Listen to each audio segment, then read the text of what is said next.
Hi friends, Vishu ഇങ്ങ് വന്നെത്തിയേ. അപ്പോൾ പല സ്ഥലങ്ങളിലും ജില്ലകളിൽ ഈ വിഷുവിന് വിഷുക്കഞ്ഞി ഉണ്ടാക്കുന്നത് പലതരത്തിലാണ്. അപ്പം നമ്മുടെ എറണാകുളം ജില്ലയുടെ രീതിയിൽ നമുക്ക് വിഷുക്കഞ്ഞി ഒന്ന് ഉണ്ടാക്കി നോക്കാം. അപ്പം ഞാനിവിടെ ഒരു ഉരുളി വെച്ചിട്ടുണ്ട്. ആ ഉരുളിയിലേക്ക് ഒരല്പം നെയ്യ് ഒഴിച്ചു കൊടുത്തിട്ടുണ്ട്. അപ്പോൾ ഒരു 2 പിടുത്തം വൻപയറാണിത്. ഞാൻ കഴുകി വെള്ളം വാർന്ന് വെച്ചിരുന്നതാണ്. അപ്പോൾ അത് നമുക്ക് ഈ നെയ്യിലേക്ക് ഇട്ട് കൊടുക്കാം. അപ്പോൾ ഈ പയറൊന്ന് വറുത്തെടുക്കുന്നതാണ് നല്ലത്. നെയ്യിൽ കിടന്ന് അത് നല്ലപോലെ ഒന്ന് മുരിയണം. അപ്പോൾ ആ പച്ച മണമൊന്നും ഉണ്ടാവില്ല. അല്ലെങ്കിൽ പെട്ടെന്ന് അങ്ങോട്ട് വെന്ത് മലന്നു പോകും പയർ. അപ്പോൾ ഇങ്ങനെ എടുക്കുമ്പം അത് നമുക്ക് കൃത്യമായിട്ട് വേവിച്ചെടുക്കാൻ പറ്റും. അപ്പോൾ നല്ലപോലെ ഒന്ന് മൂത്ത് കിട്ടണേ. അതേ പയറൊക്കെ മൂത്ത് വരുന്നുണ്ട്. ഇനി നമുക്കിതൊരു പാത്രത്തിലേക്ക് മാറ്റണേ.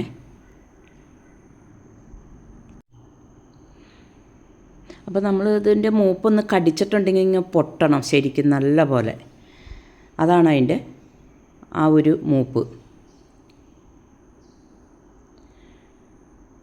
ഒന്ന് കടിച്ച് നോക്കാം.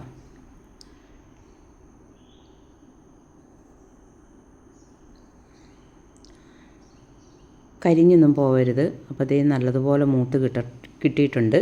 നമുക്കൊരു പാത്രത്തിലേക്ക് മാറ്റാം. അതുപോലെ തന്നെ നമ്മൾ എടുക്കുന്ന അരിയുടെ അനുസരിച്ചിട്ട് വേണേ ഈ പയറെടുക്കാനായിട്ട്. ഒത്തിരി പയറും പാടില്ല.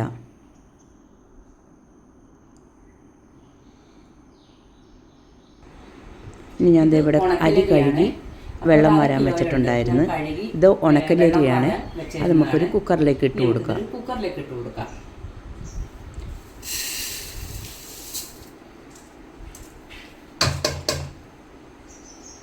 ഇനി നമുക്ക് ഈ വറുത്ത് വെച്ചിരിക്കുന്ന പയറും കൂടെ ഇട്ട് കൊടുക്കാം.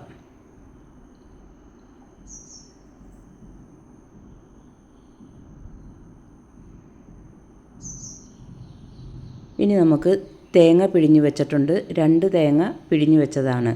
അതിൻ്റെ 3ാമത്തെ പാലാണിത്. അതും കൂടെ ഒഴിച്ചു കൊടുക്കാം. അപ്പം ഈ പാലെടുക്കുമ്പം കുറച്ചേ ഉള്ളെങ്കിലും ഇത്തിരി വെള്ളം നീട്ടിയെടുക്കുക. അല്ലെങ്കിൽ നമ്മളിത് ഒഴിക്കുമ്പോൾ ഇത് അടിക്കൊന്നും പിടിക്കാൻ മേല. അതനുസരിച്ചിട്ട് അരിയും പയറും മുങ്ങിക്കിടക്കുന്ന തരത്തിൽ വേണം വെള്ളം ഒഴിച്ചു കൊടുക്കാനായിട്ട്. നമുക്കിത് അടപ്പത്തേക്ക് വെക്കാം.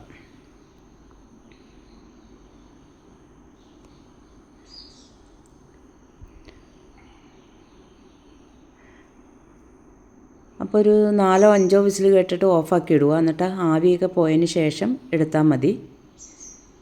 നമുക്കിത് വെന്തോ ഇല്ലെന്നൊന്ന് നോക്കാം.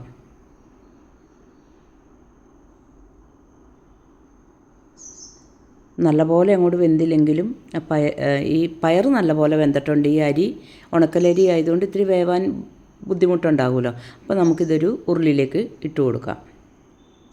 ബാക്കി ഈ ഉരുളി കിടന്ന് വേവട്ടെ.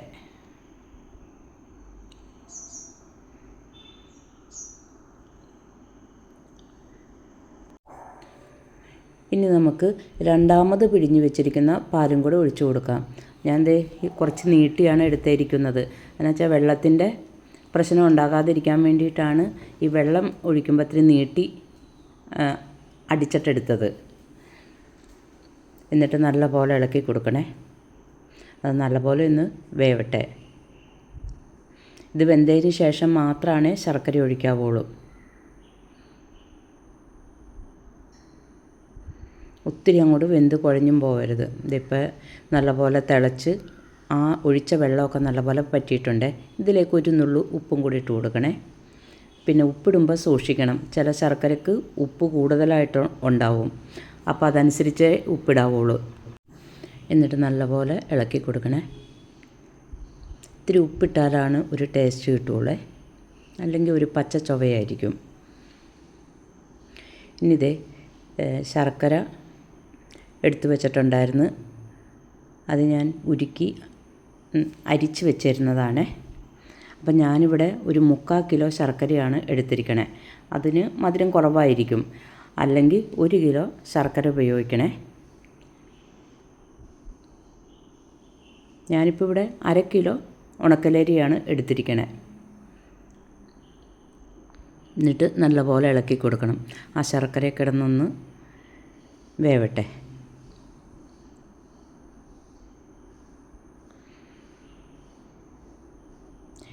ഇനി ഇതിലേക്ക് ചുക്കും ജീരകവും ഏലക്കായും കൂടെ പൊടിച്ചതാണ്, അതും കൂടി ഇട്ട് കൊടുക്കാം. എന്നിട്ട് നല്ലപോലെ ഇളക്കണം. അപ്പം നല്ലൊരു മണമൊക്കെ വരുന്നുണ്ട്. ഒത്തിരി വെള്ളം വേണ്ട, നല്ലപോലെ ഇളക്കി കൊടുക്കണം.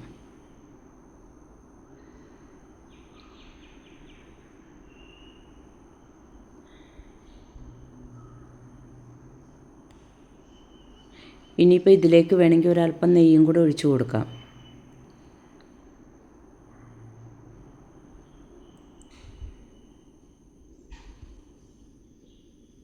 ആ നെയ്യ് കിടന്ന് വേവുമ്പം നല്ലൊരു ടേസ്റ്റായിരിക്കും. ഇനി ഞാനിവിടെ ആദ്യത്തെ പാലാണ് ഈ ഒഴിച്ചു കൊടുക്കുന്നത്.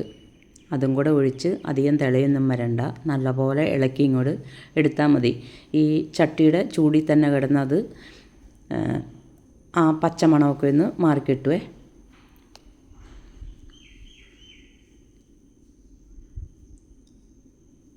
നല്ലപോലെ ഇളക്കണം, പിരിഞ്ഞൊന്നും പോകുമൊന്നുമില്ല.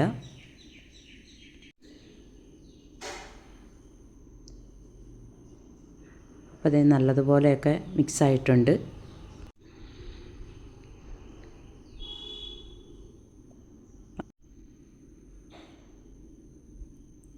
അപ്പോൾ അത് ഈ വെള്ളം മതിയേ.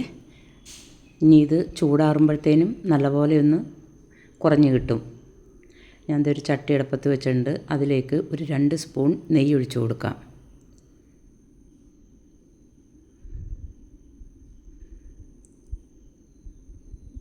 നെയ്യ് നല്ലതുപോലെ ചൂടാവട്ടെ. ഇതിലേക്ക് ഒരല്പം തേങ്ങ, ഇത് വെള്ളം വറ്റിയ തേങ്ങയാണ്, നല്ലപോലെ ആ പുറത്തെ ചുമപ്പ് തൊലിയൊക്കെ കളഞ്ഞിട്ടുണ്ട്. നല്ലപോലെ ഇളക്കി കൊടുക്കണം. തൊലി ഇപ്പോൾ ഇരുന്നാലും കുഴപ്പമൊന്നുമില്ല. ഞാനിപ്പോൾ ഇവിടെ തൊലി അങ്ങോട്ട് ചിരണ്ടി കളഞ്ഞെന്നേ ഉള്ളൂ. അപ്പോൾ അതേ തേങ്ങ കൊത്തൊക്കെ മൂത്ത് വരുന്നുണ്ട്. നല്ല വെള്ളമില്ലാത്ത തേങ്ങ മൂപ്പിച്ചെടുക്കുന്നതാണ് നല്ലത്.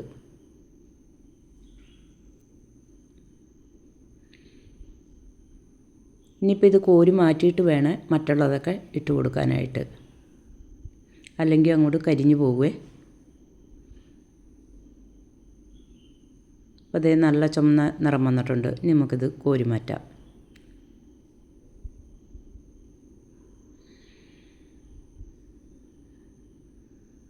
ഇനി ഇതിലേക്ക് അണ്ടിപ്പരിപ്പും കൂടെ ഇട്ട് കൊടുക്കാം. അണ്ടിപ്പരിപ്പും തേങ്ങാക്കൊത്തും ഒക്കെ ഇടുന്നത് അവരവരുടെ ഇഷ്ടത്തിനനുസരിച്ചിട്ട് ഇടുക. ഇതും ഈ തേങ്ങാക്കൊത്ത് മൂത്ത പോലെ ഒന്ന് ചുമന്ന് കിട്ടണേ.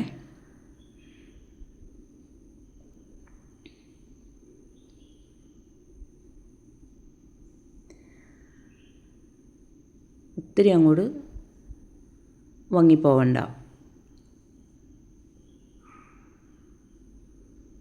ഇനി ഇതിലേക്ക് കറുത്ത മുന്തിരിയാണ്, കായില്ലാത്ത മുന്തിരിയാണ് ഇട്ട് കൊടുത്തിരിക്കണേ. നമുക്ക് മറ്റേ ക്രിസ്മസ് വേണമെങ്കിലും ഇട്ട് കൊടുക്കാം. ഞാനിപ്പോൾ എൻ്റെ അടുത്ത് കറുത്ത മുന്തിരിയായിരുന്നു, അതുകൊണ്ടാണ് ഇതിട്ട് കൊടുത്തത്. അപ്പോൾ ഈ മുന്തിരിയൊക്കെ ഒന്ന് വീർത്ത് വന്നിട്ടുണ്ട്. നമുക്കിനി ഇത് കോരി മാറ്റാം. ഇനി വറുത്ത് വച്ചിരിക്കുന്ന അണ്ടിപ്പരിപ്പും കിസ്മസും കൂടെ നമ്മുടെ വിഷുക്കഞ്ഞിയിലേക്ക് ഒഴിച്ചു കൊടുക്കാം. അപ്പോൾ ഞങ്ങളുടെ ഈ രീതിയിലുള്ള വിഷുക്കഞ്ഞി ഒന്ന് ഉണ്ടാക്കാൻ ആരും മറക്കരുതേ. അപ്പോൾ വീഡിയോ ഇഷ്ടപ്പെട്ടെങ്കിൽ ലൈക്ക് ചെയ്യുക. Thank you.